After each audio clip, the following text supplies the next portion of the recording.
मैंने अपने बचपन के दोस्त के साथ पूरे 1 साल ट्रांसपोर्ट का काम किया और साल के आखिर तक हम लगभग 1,97,00,000 रुपए का प्रॉफिट कमा चुके थे। लेकिन जब प्रॉफिट बांटने का वक्त आया तो उसने मेरी तरफ सिर्फ 10 लाख रुपए फेंक दिए। फिर आराम से बोला, गाड़ी मेरी है, पैसा मेरा लगा हुआ है, तू सिर्फ मेहनत करता है और उस हिसाब से 10 लाख कम नहीं होते। मतलब मैंने बिना कुछ कहे वो पैसे जेब में रख लिए। ठीक है, जैसा तू कहे। फिर उसे लगा मैं बेवकूफ हूँ और हमेशा उसकी सस्ती मजदूरी करता रहूंगा। लेकिन उसे क्या पता था कि उसी पैसे से मैं इंस्टॉलमेंट पर अपनी खुद की हैवी ट्रक लेने वाला हूँ। जिस दिन उसने मेरी नई ट्रक देखी उसका चेहरा एकदम सफेद पड़ गया। मैंने ट्रक का शीशा नीचे किया और मुस्कुराकर कहा, भाई अब से दोनों अपना अपना काम करेंगे। फिर बाद में सुना उस रात वो पूरी रात ट्रक में बैठा रहा और गुस्से में स्टीयरिंग तक तोड़ डाली। उस दिन वो मेरे सामने पूरा हिसाब खोलकर बैठा था। हाँ चैन, पूरे साल का प्रॉफिट 1,97,00,000 है। 365 दिन हम दोनों बारी बारी से ट्रक चलाते रहे। गाड़ी लगभग कभी रुकी ही नहीं। कुल टर्नओवर 3 करोड़ से ऊपर गया और नेट प्रॉफिट बस कुछ हजार कम था पूरे 2 करोड़ होने से। जो नंबर मैं बता रहा हूँ वो बिल्कुल सही है। फिर उसने मेरी आंखों में देखते हुए कहा, ट्रक मेरी है,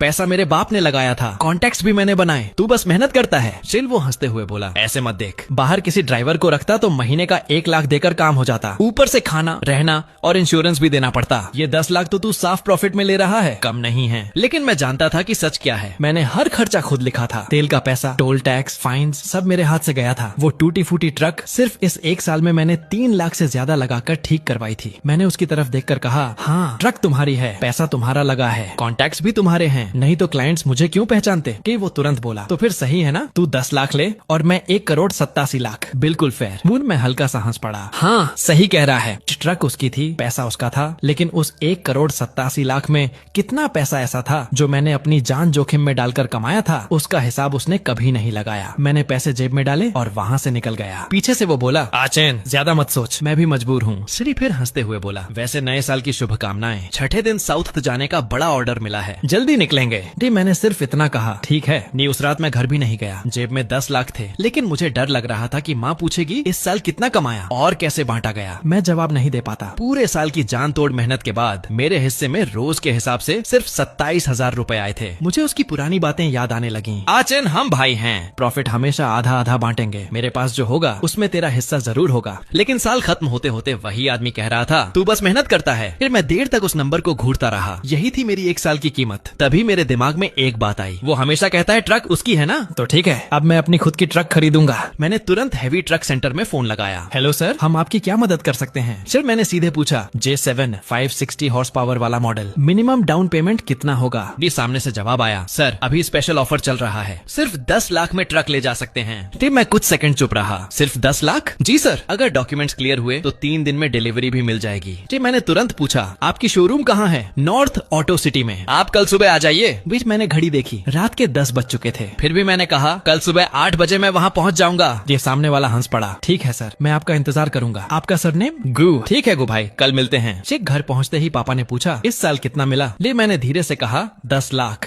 पापा कुछ सेकंड चुप रहे। क्या तुम लोग तो लगभग 2 करोड़ प्रॉफिट की बात कर रहे थे ना। मैंने सिर झुकाकर कहा, ट्रक उसकी थी, पैसा उसका था, मैं तो बस मेहनत करता था। कि पापा कुछ कहना चाहते थे लेकिन रुक गए। फिर धीरे से बोले, पैसे कहाँ हैं? बैंक में जमा कर दिए। उन्होंने सिर हिलाया। अच्छा किया, अगले साल भी उसके साथ काम करेगा। जी मैंने धीमे से कहा, देखते हैं। डी सोने से पहले पापा ने एक बात कही जो मेरे दिल में हमेशा के लिए बैठ गई। बेटा, इंसान अगर अपनी मेहनत और हुनर से कमाता है तो उसमें शर्म की कोई बात नहीं होती। मुझे पता था वो मुझे दिलासा दे रहे हैं, लेकिन उस दिन मैंने एक फैसला कर लिया था। अब मुझे अपनी मेहनत की असली कीमत चाहिए थी। कुछ देर बाद फोन बजा। स्क्रीन पर शावदा का नाम देखकर मुझे अचानक हंसी आ गई। पहले उसका नाम देखकर अपनापन महसूस होता था, अब ऐसा लग रहा था जैसे कोई मुझे फिर से इस्तेमाल करने के लिए कॉल कर रहा हो। मैंने फोन उठाया। हेलो बे, दूसरी तरफ से आवाज आई, आचंग कल एक बात बोलना भूल गया। वो 10 लाख माँ को दे दिए। बिट मैंने कहा, बैंक में रख दिए। बिट वो तुरंत बोला, अच्छा किया, खर्च मत करना, नए साल के बाद फिर मेरे साथ ही निकलना है। मैंने बस हम कहा, लेकिन अंदर ही अंदर मैं सोच रहा था, हाँ वही 10 लाख अब मेरी नई ट्रक की डाउन पेमेंट बनने वाले हैं। अगली सुबह शोरूम से कॉल आया, गु भाई मैं शाओवांग बोल रहा हूँ, चलिए आपकी ट्रक दिखाता हूँ। जैसे ही मैंने पहली बार उस J7 को देखा, मेरी धड़कन एक पल के लिए रुक गई। वो फोटो से भी ज्यादा बड़ी, चमकदार और शानदार लग रही थी। शाओवांग गर्व से बोला, ये फ्लैगशिप वर्जन है, 560 horse power, imported gear box और टॉप लेवल पावर चेन। फिर उसने ट्रक की बॉडी पर हाथ फेरते हुए कहा, गु भाई इसकी फिनिशिंग देखिए और ये हेडलाइट्स। डे उसने कैबिन का डोर खोला। आइए अंदर बैठिए। उसी पल मेरे दिमाग में पुराने दिन घूम गए। ठंडी रातें, ग्रीस से भरे हाथ, ट्रक के नीचे लेटकर रिपेयर्स करना और एंडलेस सफर। मैंने स्टीयरिंग को हाथ लगाया और धीरे से खुद से कहा, अब वो दिन खत्म हो गए। सन शाओवांग मुस्कुराया। कैसा लग रहा है? मैंने बिना सोचे कहा, बस यही चाहिए। लिन वो चौंका। दूसरे मॉडल्स नहीं देखेंगे? वाह, मैंने सिर हिलाया। नहीं, यही चाहिए। फिर मैंने पूछा, 10 लाख डाउन पेमेंट के बाद कितना लोन रहेगा? उसने जल्दी से कैलकुलेटर निकाला। ट्रक की कीमत 48 लाख 8 हजार है। टैक्स और इंश्योरेंस मिलाकर लगभग 53 लाख। 10 लाख डाउन पेमेंट के बाद 43 लाख का लोन बनेगा। 3 साल की EMI, हर महीने लगभग 1,32,000। फिर उसने मेरी तरफ देखा। इतना बड़ा लोन है, आप श्योर हैं? मैंने सीधा जवाब दिया, मैं पूरे साल ट्रांसपोर्ट का काम कर चुका हूँ, मुझे पता है एक ट्रक कितना कमा सकती है। तो वो कुछ सेकंड मुझे देखता रहा, फिर धीरे से बोला, ठीक है तो पेपर वर्क शुरू करते हैं। उसने मेरे सामने लोन फॉर्म और कॉन्ट्रैक्ट रख दिए। तभी मेरा फोन फिर बजने लगा। स्क्रीन पर शाओदा का नाम चमक रहा था। शाओवांग बोला, सर कॉल उठा लीजिए। मैंने फोन साइलेंट पर डाल दिया। नहीं, पेपर वर्क जारी रखो। शाओवांग ने क्यूरियोसिटी से पूछा, वो आपका दोस्त है? फिर मैंने हल्की मुस्कान के साथ कहा, पहले था। उसने पूछा, डिलीवरी कब मिलेगी? अगर लोन जल्दी अप्रूव हुआ तो कल। PDI के बाद न्यू ईयर से पहले ट्रक मिल जाएगी। बस मैंने सिर हिलाया। ठीक है। ये सारी फॉर्मेलिटीज पूरी होने के बाद जब मैं शोरूम से बाहर निकला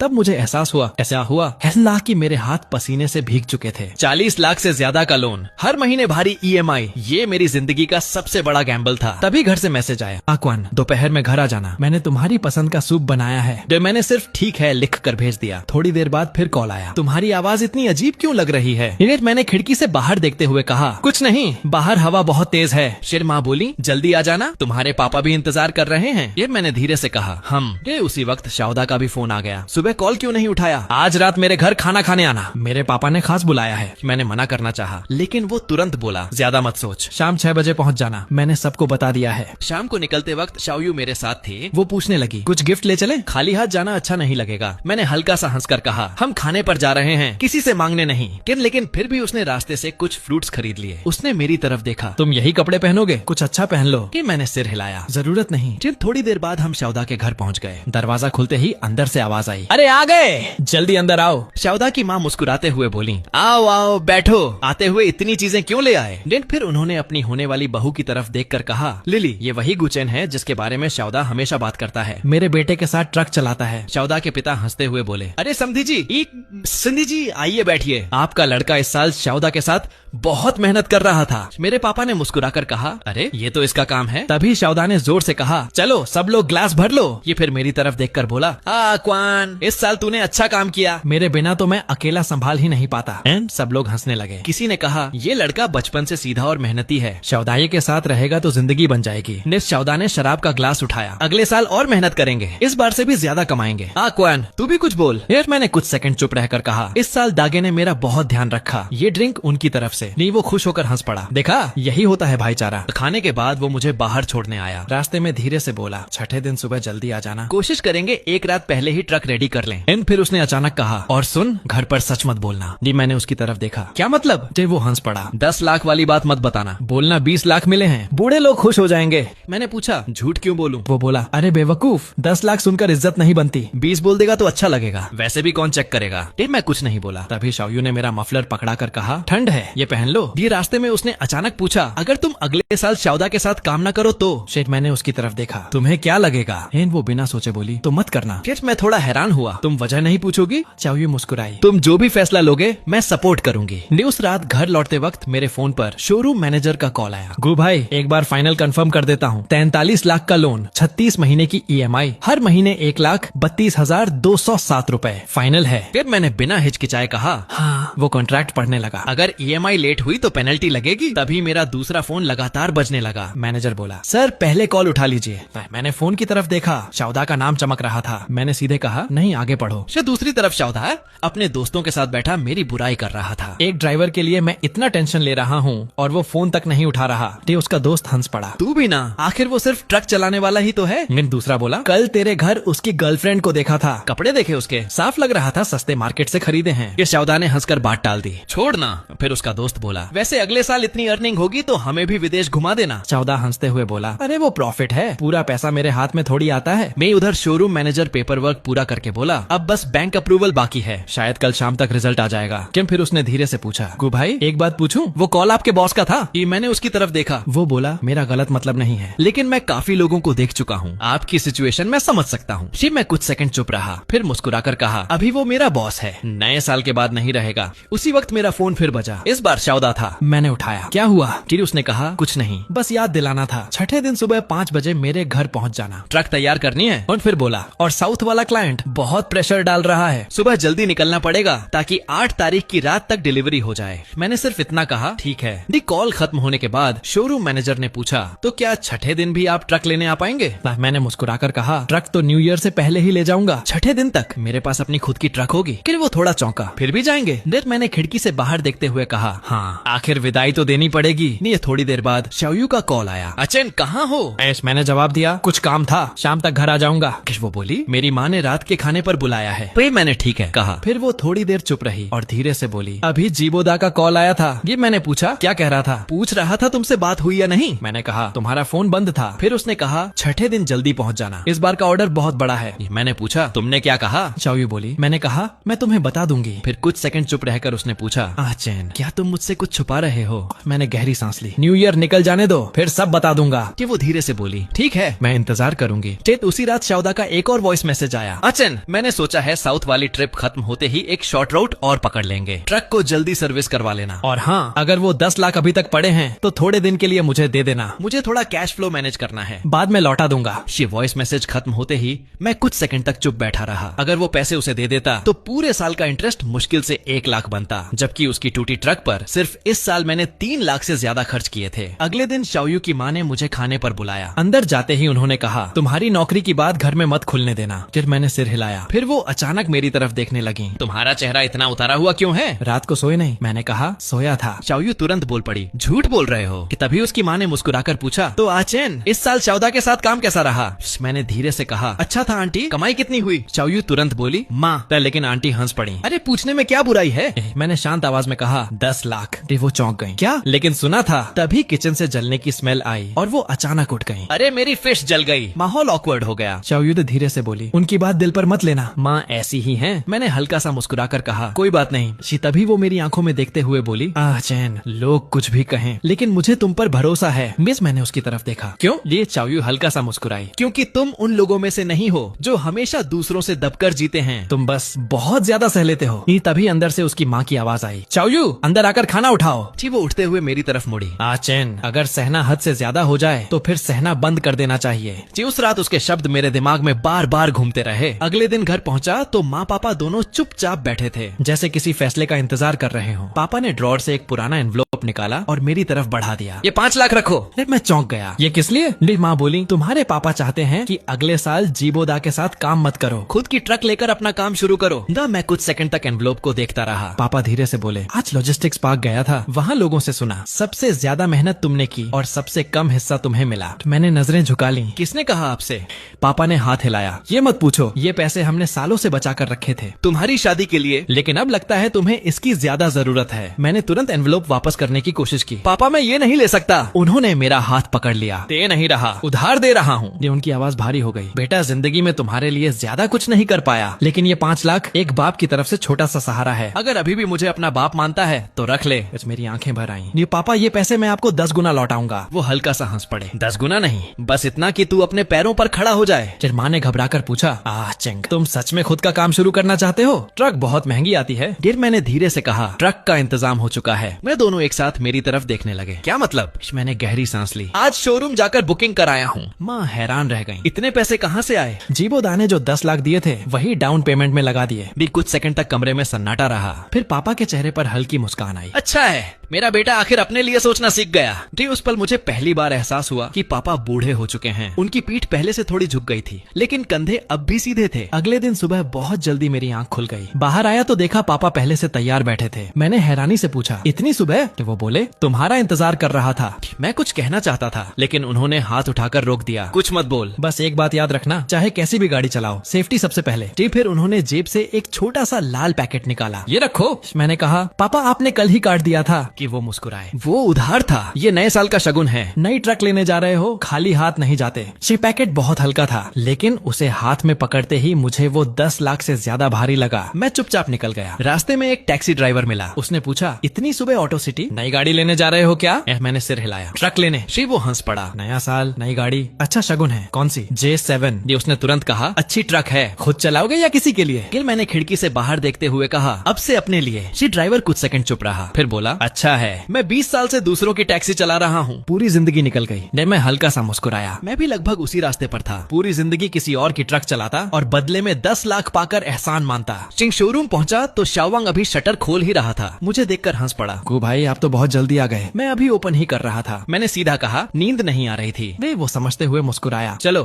आपकी ट्रक तैयार है। जैसे ही मैंने अपनी J7 को फिर देखा, मुझे अचानक वो पुरानी टूटी ट्रक याद आ गई। पहाड़ी रास्ते, ठंडी रातें, एंडलेस सफर, सब कुछ। और उसी पल मुझे महसूस हुआ वो जिंदगी खत्म हो चुकी है। शाओवांग ने कैबिन का डोर खोला। गु भाई, एक बार फिर ड्राइव करके देख लीजिए। मैं ऊपर चढ़ा, स्टीयरिंग पकड़ी और बिना कुछ कहे इंजन स्टार्ट कर दिया। उस आवाज में एक अलग ही एहसास था। नीचे उतरते ही मैंने कहा, पेपर वर्क खत्म करो। ये थोड़ी देर बाद उसने चाबी, डॉक्यूमेंट्स और नंबर प्लेट मेरे हाथ में रख दिए। फिर थोड़ी झिझक के बाद बोला, एक बात पूछूं? कि मैंने उसकी तरफ देखा। आपके उस बचपन वाले दोस्त को पता है कि आपने ट्रक खरीद ली? कुछ मैंने सिर हिलाया। नहीं, तो कब बताएंगे? कि मैंने चाबी पॉकेट में रखते हुए कहा, छठे दिन खुद जाकर बताऊंगा। शाओवांग चौंक गया। मतलब वही दिन जब आप दोनों डिलीवरी पर निकलते हो? शिट, मैंने हल्की मुस्कान के साथ कहा। हाँ। उसने पूछा, तो आज ट्रक लेकर नहीं जाएंगे? मैंने सिर हिलाया। नहीं, अभी यहीं रहने दो। न्यू ईयर से पहले किसी को नहीं दिखाना चाहता। फिर घर कैसे जाओगे? मैंने मुड़ते हुए कहा, बस से। छिम रास्ते में जीबो दा का कॉल आया। आचन, क्या कर रहा है? मैंने जवाब दिया, बस में हूँ। वो बोला, कल न्यू ईयर ईव है, सब तैयारी हो गई ना? छठे दिन निकलना मत भूलना। मैंने कहा, नहीं भूलूंगा। लेकिन फिर वो हंसकर बोला, कल चाओयू के पापा के साथ खाना खाया था। उन्होंने कहा, अगले साल बड़े क्लाइंट्स से काम दिलवा सकते हैं। तू मेहनत करता रहे, अगले साल शायद तुझे ज्यादा हिस्सा दूं। मैंने आंखें बंद कर ली। वो अभी भी अगले साल की बातें कर रहा था। उसे पता ही नहीं था कि हमारे बीच अब कोई अगला साल बचा ही नहीं है। मेरे लिए अगला साल नई शुरुआत था और उसके लिए अंत। घर पहुंचते ही माँ ने पूछा, खाना खाया? मैंने सिर हिलाया। हाँ। ले उन्होंने मेरे हाथ में फाइल देखकर पूछा, ये क्या है? कुछ पेपर्स हैं? माँ ने खाना परोसते हुए कहा, थोड़ा और खा लो। फिर मैंने मना कर दिया। वो मुझे गौर से देखने लगी। आचन, तुम पिछले कुछ दिनों से बहुत अजीब बिहेव कर रहे हो। कि मैंने नजरें चुरा ली। कुछ नहीं। माँ धीरे से बोली, मुझे झूठ मत बोलो, मैंने तुम्हें 30 साल पाला है। तुम्हारे चेहरे से समझ जाती हूँ क्या चल रहा है। क्या जीबोदा से झगड़ा हुआ है? मैंने धीमे से कहा, माँ प्लीज मत पूछो। कि वो चुप हो गई। फिर बोली, ठीक है, नहीं पूछूंगी, लेकिन एक बात याद रखना, चाहे कुछ भी हो जाए, मैं और तुम्हारे पापा हमेशा तुम्हारे साथ हैं। उसी रात मेरे फोन पर लॉजिस्टिक्स यार्ड का मैसेज आया, जीफंग J7 delivery complete, truck east logistics yard में पार्क्ड है, छठे दिन रेडी रहेगी। कि मैं देर तक उस मैसेज को देखता रहा। दूसरी तरफ उसी रात जीबोदा के घर पार्टी चल रही थी। लोग शराब पीते हुए उसकी तारीफ कर रहे थे। दायोंग, घर तो बड़ा शानदार बना लिया। नहीं, कोई शैंडलियर देखकर बोला, ये तो बहुत महंगा लगता है। जीबोदा के पिता हंसते हुए बोले, क्या करें, इस साल चाओदा ने अच्छा पैसा कमाया, जिद करके बदलवाया। ये तभी किसी ने पूछा, सुना है इस साल 1 करोड़ से ज्यादा प्रॉफिट हुआ? जीबोदा ने ग्लास उठाते हुए कहा, लगभग। ये सब लोग हैरान रह गए। वाह, कमाल कर दिया। तभी किसी ने मेरा नाम लिया। और आचंग, वो भी तो साथ काम करता था। जीबोदा हंस पड़ा। उसे 10 लाख मिले हैं, बुरा क्या है? फिर उसने वही पुरानी लाइन दोहराई, ट्रक मेरी है, पैसा मेरा लगा है, कॉन्टैक्ट्स मेरे हैं, वो बस मेहनत करता है। बाहर से ड्राइवर रखता तो महीने का 1 लाख देकर काम चल जाता। बस सब लोग उसकी हाँ में हाँ मिलाने लगे। तभी किसी ने पूछा, वैसे आचंग कहाँ है? आज नहीं आया? जीबोदा बोला, आएगा, मैंने बुलाया है, उसे आना ही चाहिए। आखिर मेरी वजह से ही उसने 10 लाख कमाए। मेरे उसी वक्त दरवाजा खुला और मैं अंदर चला गया। जीबोदा ने जोर से कहा, लो आ गया मेरा भाई। डी फिर शराब का ग्लास उठाकर बोला, सुनो सब लोग, इंसान की किस्मत अलग अलग होती है। कुछ लोग पैदा ही बॉस बनने के लिए होते हैं और कुछ लोग हमेशा दूसरों के लिए काम करने के लिए। ये सब हंस पड़े। फिर उसने मेरी तरफ देखकर कहा, चेंग, बुरा मत मानना, लेकिन सच यही है, मेरे साथ काम करना तेरी किस्मत थी। जीबोदा ने ग्लास खत्म करते हुए मेरी तरफ देखा। अगर कोई दूसरा बॉस होता ना तो तुझे 10 लाख भी नहीं देता। फिर उसने मेरे कंधे पर हाथ रखा, छठे दिन सुबह जल्दी आ जाना, 5:30, भूल मत जाना। उसके पिता उस वक्त काफी पी चुके थे। जाते जाते शाओदा मेरे पीछे आया और धीरे से बोला, आज पापा ने ज्यादा पी ली है। उनकी बातों का बुरा मत मानना। मैंने शांत आवाज में कहा, कोई बात नहीं। सिर्फ बाहर निकलते ही मेरे पापा ने मेरी तरफ देखा, बेटा बस इतना याद रखना, तुझे सब समझ आ रहा है। मैंने हल्का सा सिर हिलाया। ठंडी हवा बहुत तेज चल रही थी। पापा बोले, चलो घर चलते हैं, ठंड से हाथ जम रहे हैं। अगले दिन सुबह शाओवांग का फोन आया, गु भाई आपकी ट्रक बिल्कुल रेडी है, कल मैंने खुद दोबारा चेक किया था, tyre pressure, engine oil, coolant सब परफेक्ट है। मैंने पूछा, ठीक है, मैं कल सुबह लेने आऊंगा। शाओवांग तुरंत बोला, ठीक है गु भाई, फिर मैं आपको डिस्टर्ब नहीं करता, और हाँ कंग्रेचुलेशंस। मैंने धीरे से कहा, थैंक्स। ये कॉल करते ही दूसरी तरफ जीबोदा अपने क्लाइंट से बात कर रहा था। वांग बॉस, टेंशन मत लीजिए, कल सुबह हम टाइम पर निकल जाएंगे। मेरा ड्राइवर पुराना खिलाड़ी है, रास्ते उसे आंख बंद करके याद हैं, सामान टाइम पर पहुंच जाएगा। कॉल खत्म होते ही उसकी गर्लफ्रेंड ने पूछा, किसका फोन था? नए साल पर भी काम की टेंशन? वो जीबोदा चिढ़कर बोला, क्लाइंट था, दिमाग खराब कर रखा है। फिर हंसते हुए बोला, लेकिन चिंता की कोई बात नहीं, आचन है ना, इतने सालों से मेरे साथ चला रहा है, गलती नहीं करेगा।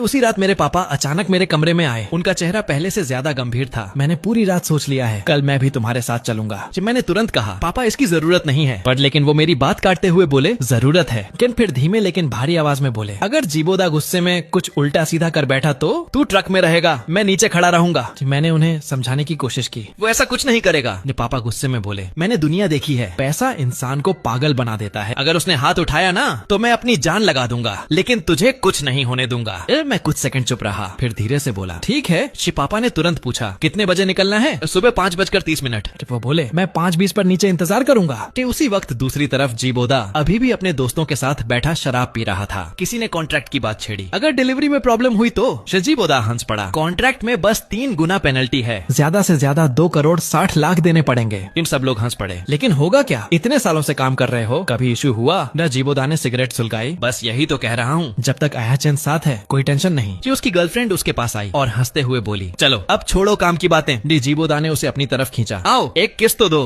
वो तुरंत पीछे हट गई। दूर हटो, पूरी बॉडी से सिगरेट की बदबू आ रही है। कमरे में फिर हंसी गूंजने लगी। लेकिन उन्हें क्या पता था अगली सुबह सब कुछ बदलने वाला था। रात को माँ खाने की प्लेट लेकर आई। कुछ खा ले। ये मैंने सिर हिलाया। माँ भूख नहीं है। माँ ने पूछा कल फिर जीबोदा के साथ निकलना है? मैंने धीरे से कहा माँ कल के बाद मैं उसके साथ काम नहीं करूंगा। माँ थोड़ी देर चुप रही, फिर बोली तेरे पास अपना कहने वाला कोई भी नहीं है। मैंने हल्का सा मुस्कुराकर कहा माँ 1 साल से यही रास्ते दौड़ रहा हूँ, चिंता मत करो सब ठीक रहेगा। माँ ने बस इतना कहा ठीक है लेकिन ध्यान से जाना। लेकिन उस रात मेरे दिमाग में बार बार जीबोदा की बातें घूमती रहीं। भाई मेरे पास एक रोटी होगी तो आधी तेरी होगी, तू बस मेहनत करता है। कुछ लोग पैदा ही दूसरों के लिए काम करने के लिए होते हैं। पूरी रात मैं बस यही सोचता रहा कि कल जब मैं उसकी बिल्डिंग के नीचे अपनी नई ट्रक लेकर पहुंचूंगा तब उसके चेहरे का एक्सप्रेशन कैसा होगा। अगली सुबह मैं सीधे उसकी सोसाइटी के नीचे पहुंच गया। तभी सिक्योरिटी गार्ड आया। किससे मिलना है? मैंने कहा गाड़ी लेने आया हूँ। फिर मैंने फोन लगाया, अंकल मैं नीचे पहुँच गया। उधर से आवाज आई रुक मैं आता हूँ। कुछ देर बाद जीदायोंग नीचे आया। अरे ऊपर क्यों नहीं आए? मैंने ट्रक का दरवाजा खोला। अंकल बैठिए। जैसे ही उसने मेरी नई ट्रक देखी वो कुछ सेकंड तक चुप रह गया, फिर बोला ये तुम्हारी है? वो ट्रक को देखते हुए बोला काफी बढ़िया ट्रक है। तभी गार्ड चिल्लाया अरे यहाँ ट्रक खड़ी नहीं कर सकते, बोर्ड नहीं दिख रहा क्या? मैंने कहा बस 2 मिनट। तभी ऊपर से फोन आया, हेलो जी सर, नीचे एक बड़ी ट्रक खड़ी है, रास्ता ब्लॉक हो गया। ये उधर से आवाज आई क्या ट्रक? फिर कुछ सेकंड बाद जीबोदा खुद नीचे उतर आया। लेकिन जैसे ही उसकी नजर मेरी नई ट्रक पर पड़ी उसका चेहरा बदल गया। साला ये क्या है? ये मैंने खिड़की नीचे की। जीबोदा घूरते हुए बोला गुचन ये ट्रक तुम्हारी है? मैंने शांत आवाज में कहा हाँ। वो तुरंत बोला पैसे कहाँ से आए? मैंने सीधा जवाब दिया जो 10 लाख तूने दिए थे उसी का डाउन पेमेंट किया है। पर जीबोदा कुछ सेकंड तक चुप खड़ा रहा, फिर बोला आज छठा दिन है, माल लेकर निकलना है। तू ये सब क्या कर रहा है? वेट, मैंने स्टीयरिंग पर हाथ रखते हुए कहा मतलब साफ है, आज के बाद हम दोनों अलग अलग काम करेंगे। जीबोदा तुरंत चिल्लाया गुचेन नीचे उतर, पहले बात साफ कर। लेकिन मैंने सिर्फ हल्की मुस्कान दी। भाई अब हर आदमी अपना रास्ता खुद दौड़ेगा। वो वहीं खड़ा रह गया, नंगे पैर स्लीपिंग सूट पहने मेरी ट्रक के नीचे। वो अभी भी नंगे पैर स्लीपिंग सूट पहने मेरी ट्रक के नीचे खड़ा था और दूर से देखने पर बिल्कुल किसी तमाशे वाले जैसा लग रहा था। उस पल मुझे खुद ही हंसी आ गई। साल भर पहले वही आदमी पैर पर पैर रखकर बैठा कहता था तू बस मेहनत करने वाला है, तू बस दूसरों के लिए काम करेगा। और आज वही इंसान मेरे ट्रक के नीचे नंगे पैर खड़ा था। सवाल वही था लेकिन जवाब बदल चुका था। कौन किसका मजाक बन गया था। धीरे धीरे रियर मिरर में उसकी शक्ल छोटी होती गई और फिर पूरी तरह गायब हो गई। उसी पल हमारे बीच वो भाई नाम की डोर पूरी तरह टूट गई। तू क्या कर रहा था? पीछे से आवाज आई, क्या हुआ आखिर? मैं चुप रहा, फिर सीधा कहा गुचेन ने अपनी खुद की ट्रक ले ली है, अब वो अकेले काम करेगा। क्या? तो सामने से आवाज और तेज हो गई। उसने वही 10 लाख लगाकर नई जैसे में ले ली। इसमें दांत भींच कर बोला अभी अभी मेरी बिल्डिंग के नीचे खड़ी करके गया है। तो तुम्हारी ट्रक का क्या? मैं कुछ सेकंड रुका, मेरी ट्रक। तभी दूसरी तरफ से कॉल आया, वांग बॉस मैं बोल रहा हूँ। जीबोदा निकल चुके हो? मैं हल्का झिझका। वो थोड़ा इश्यू हो गया है, ड्राइवर अवेलेबल नहीं है, शायद एक दिन डिले हो जाए। कि दूसरी तरफ तुरंत सख्त आवाज आई, एक दिन डिले? कॉन्ट्रैक्ट में साफ लिखा है आज डिस्पैच होना चाहिए। मैंने जल्दी से कहा मैं ड्राइवर ढूंढ रहा हूँ, वो तुम्हारी प्रॉब्लम है, मुझे सिर्फ डिलीवरी चाहिए। क्या हो रहा है? फिर पीछे से सवाल फिर आया, कह रहा हूँ ना। मैं गुस्से में चिल्लाया गुचेन ने सब बिगाड़ दिया।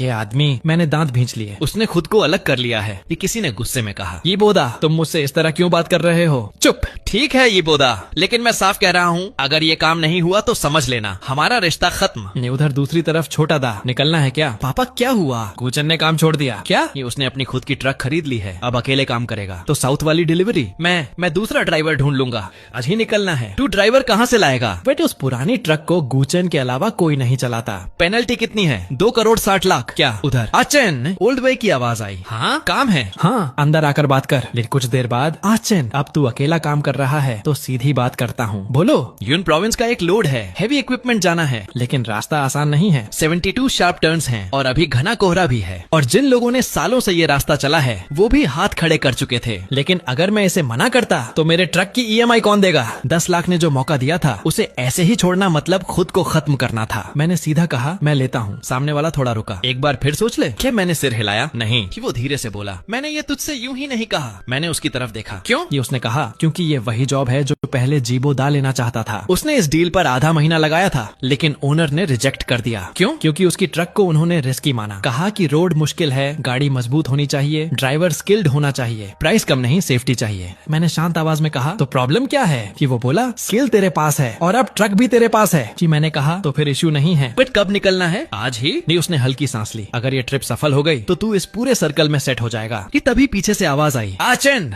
मैं मुड़ा। एक औरत दौड़ती हुई आई। मैं तुमसे हाथ जोड़ती हूँ, वापस आ जाओ, मेरे बेटे की हेल्प कर दो। जो उसकी आवाज कांप रही थी। अगर ये कॉन्ट्रैक्ट कैंसिल हो गया तो हमारा घर खत्म हो जाएगा। हम तुम्हें और पैसे देंगे, 20 लाख 30 लाख, बस तुम ये ट्रिप पूरा कर दो। मैंने शांत होकर कहा, आंटी बात पैसे की नहीं है। वो तुरंत बोली, तो फिर क्या बात है? मैंने उसकी आंखों में देखा, हम बचपन के दोस्त थे और उसने मुझे सिर्फ 10 लाख में खत्म समझ लिया। वो कुछ नहीं बोली। मैंने फोन जेब में रखा और मुड़ गया। फोन काट दिया उसने। पीछे से आवाज आई कि दूसरी तरफ जीदायोंग गुस्से में उबल रहा था। अगर ये जॉब फेल हुई तो 6 करोड़ पेनल्टी तू खुद देगा, मैं 1 पैसा नहीं दूंगा। पापा, मुझे पापा मत बोल, मैं जीदायोंग हूँ। ये उसकी आवाज टूटते गुस्से में गूंज रही थी। तूने क्या कर दिया? एक भी ड्राइवर को संभाल नहीं पाया। दूसरी तरफ मैं अपनी नई J7 लेकर पहाड़ी रास्तों पर आगे बढ़ रहा था। चारों तरफ घना कोहरा था। सड़क पर 72 खतरनाक मोड़ थे। नीचे सीधी खाई। वेगा ने सिगरेट एट का धुआं छोड़ते हुए कहा, आचन ये रास्ता आसान नहीं है, पुराने ड्राइवर्स भी डरते हैं। ये मैंने सामने देखते हुए कहा, डर मुझे भी लग रहा है। वेगा मेरी तरफ देखने लगा। मैंने हल्की मुस्कान के साथ कहा, लेकिन अब पीछे मुड़ने का ऑप्शन नहीं है। ये ट्रक धीरे धीरे पहाड़ चढ़ रही थी। तभी सामने एक पुरानी ट्रक सड़क किनारे फंसी दिखी। एक बूढ़ा ड्राइवर परेशान खड़ा था। मैंने ब्रेक लगाया और नीचे उतर गया। क्या हुआ उस्ताद? मेरे बूढ़े आदमी ने थकी आवाज में कहा, ट्रक चढ़ नहीं रही, इंजन पुराना है, ऊपर से सड़क गीली। मैंने बिना कुछ कहे 2 केबल निकाली और उसकी ट्रक को खींचकर ऊपर चढ़ा दिया। बूढ़े ड्राइवर की आंखें भर आईं। भाई तूने बचा लिया, फल खराब हो जाते तो बर्बाद हो जाता। नहीं, उसने पैसे देने चाहे, लेकिन मैंने हाथ रोक दिया। रहने दो, रास्ते में सब एक दूसरे के काम आते हैं। ये बूढ़ा आदमी लगातार धन्यवाद देता रहा। जब मैं वापस ट्रक में बैठा तो रियर मिरर में देखा, वो बूढ़ा आदमी झुककर मेरी तरफ सलाम कर रहा था। उस पल मुझे एहसास हुआ, दुनिया में हर इंसान जीबोदा जैसा नहीं होता। कुछ लोग एहसान नहीं इंसानियत समझते हैं। तभी वेगा का फोन आया। कहाँ पहुँचे? यूनगुई बॉर्डर के पास हूँ। धुंध ज्यादा है। हाँ, धीरे चलाना। क्लाइंट ने कहा है जल्दी की जरूरत नहीं, सेफ पहुँचना ज्यादा जरूरी है। फिर वो थोड़ा रुका और बोला, और हाँ, जीबोदा की हालत और खराब हो गई। मैंने स्टीयरिंग पकड़ते हुए पूछा, क्या हुआ? उसकी डील पूरी तरह टूट गई। क्लाइंट ने ब्रीच केस डाल दिया, 2.5 करोड़ की पेनल्टी मांगी है। उसका बाप गुस्से में हॉस्पिटल पहुंच गया। उसकी माँ लोगों से उधार मांग रही है। कुछ सेकंड तक मैं चुप रहा, फिर बस इतना कहा, हम। वेगे बोला, तू ठीक है ना? मैंने सामने फैले कोहरे को देखते हुए कहा, मैं ट्रक चला रहा हूँ, बाद में बात करता हूँ। कॉल कट गया, लेकिन जीबोदा की आवाज अब भी मेरे दिमाग में गूंज रही थी। तू बस मेहनत करता है, कुछ लोग पैदा ही दूसरों के लिए काम करने के लिए होते हैं। तभी दूर शहर की लाइट्स हल्की हल्की दिखने लगी। मैंने लंबी सांस ली। कौन सिटी? शायद बस आने ही वाला है। मैं वेयरहाउस पहुंचते ही एक आदमी बाहर आया। जांग मास्टर? मैंने सिर हिलाया। वो मुस्कुराया। ओल्ड वे ने आपके बारे में बताया था, बोला आपकी ड्राइविंग और हैंडलिंग दोनों टॉप क्लास हैं। सच कहूँ मुझे यकीन नहीं था। उसने मेरी नई J7 को देखते हुए कहा, नई ट्रक है? हाँ। वो इम्प्रेस्ड होकर बोला, सामान ट्रक में है, चलिए चेक कर लेते हैं। कुछ देर बाद उसने सिर हिलाया। पैकिंग बहुत प्रोफेशनल है। मैंने शांत आवाज में कहा, काम ऐसा ही होना चाहिए। तभी उसने फोन निकाला, 22 लाख फ्रेट अभी ट्रांसफर कर देता हूँ।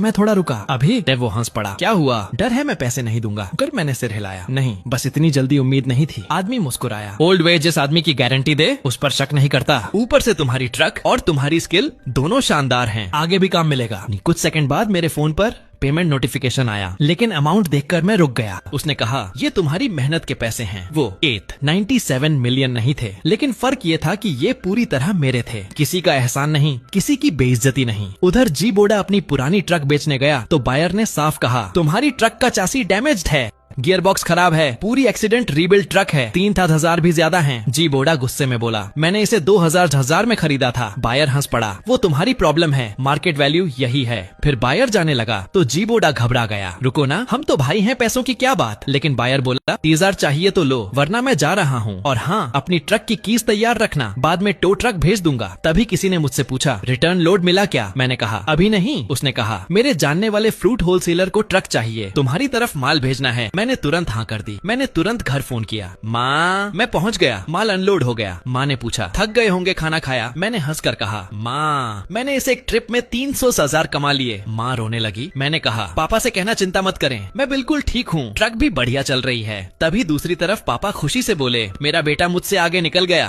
फिर एक नए क्लाइंट वैंग बॉस का फोन आया। उसने कहा, ली बॉस ने तुम्हारी बहुत तारीफ की है, ये फ्रूट्स बहुत महंगे हैं, रास्ते में जरा भी डैमेज नहीं होने चाहिए, कर लोगे? मैंने कहा, हो जाएगा, और कहा बाकी डिलीवरी पर मिलेंगे। रास्ते में वे भाई का फोन आया, सुना है रिटर्न लोड भी मिल गया 8,000 का। मैंने कहा, हाँ। उसने लंबी सांस लेकर कहा, अब समझ आया तुमने सही फैसला लिया था। जी बोडा की ट्रक सिर्फ 3,000 में बिकी हाउस सेल पर लग गया। उसके पिता हॉस्पिटल में हैं, माँ उधार मांग रही है, कोई पैसा नहीं दे रहा, गर्लफ्रेंड भी छोड़कर चली गई। फिर उसने धीरे से कहा, मैं उसकी तरफदारी नहीं कर रहा, लेकिन तुमने सही कदम उठाया। उधर जी बोडा के पिता अपने बेटे पर चिल्ला रहे थे, तुझे पता है आज ये दिन क्यों देखना पड़ा? क्योंकि तू बेवकूफ है, तूने गूचन को नौकर समझा, जबकि वो तेरी टूटी ट्रक और तेरे बिजनेस दोनों को चला रहा था। 1,000 देकर भिखारी समझ लिया, आखिर कोई तेरे लिए क्यों काम करेगा? फिर डॉक्टर ने कहा, पेशेंट को आराम चाहिए, फैमिली बाहर जाए। मैं मीनवाइल सर्विस एरिया पर रुका तो वहाँ वही बूढ़े ट्रक ड्राइवर मिले जिनकी मैंने पहाड़ों में मदद की थी। वो मुझे देखते ही पहचान गए। उन्होंने मुझे खाना खिलाने की जिद की और बोले, मैंने तुम्हारा चेहरा ठीक से नहीं देखा था, लेकिन ये जैकेट याद थी। फिर पूछने लगे, तुम इतनी कम उम्र में अपनी ट्रक के मालिक कैसे बन गए? मैं 23 साल से ड्राइविंग कर रहा हूँ, अभी भी दूसरों के लिए ड्राइव करता हूँ। मैंने मुस्कुरा कर कहा, डाउन पेमेंट थी, बाकी सब लोन है। वो तुरंत बोले, अगर लोन नहीं चुका पाए तो? मैंने बिना सोचे जवाब दिया, फिर जान लगाकर चुका दूंगा। वो कुछ देर चुप रहे, फिर बोले, तुम्हारी बातों ने मुझे बहुत कुछ सोचने पर मजबूर कर दिया। तभी घर से कॉल आया, अचन कल कितने बजे पहुँचोगे? मैंने कहा, सुबह शायद एक और काम मिल गया है, कोल्ड चेन लोड है। घर पहुँचते ही शाओयू मुझे देखकर घबरा गई। तुम कितने दुबले हो गए, रास्ते में ठीक से खाना नहीं खाते क्या? माँ तुरंत बोली, आओ बैठो, मैं खाना लगाती हूँ। मैंने बैग खोला और पैसे टेबल पर रख दिए। माँ हैरान रह गई। मैंने पापा के दिए हुए 5,000 अलग रखे। ये आपके पैसे? पापा बोले, रहने दो। मैंने सिर हिलाया, उधार था, लौटाना जरूरी है। माँ खुश होकर बोली, अब तुम्हारी और शाओयू की शादी भी कर देनी चाहिए। मैंने मुस्कुराकर शाओयू की तरफ देखा। तुमने कहा था मैं जो भी करूँ तुम मेरा साथ दोगी। फिर मैं उसके सामने घुटनों पर बैठ गया। शाओयू मुझसे शादी करोगी? वो घबरा गई। पहले उठो,